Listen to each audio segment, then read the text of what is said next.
Alright, all you crochet lovers, I bought a pile of sachet yarn. It was on sale. I couldn't help myself. But as we all know, there's not very many patterns out there except for the long, ruffly, twisty scarf like this one. But I wanted to design something different, so I've been working with this. What do you all think? This is 2 rows. I think I might go 4 rows for this scarf.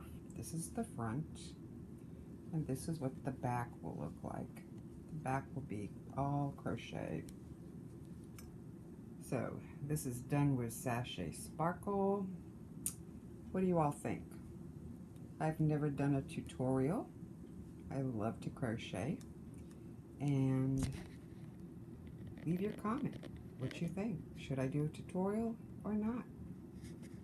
Have fun crocheting. Bye.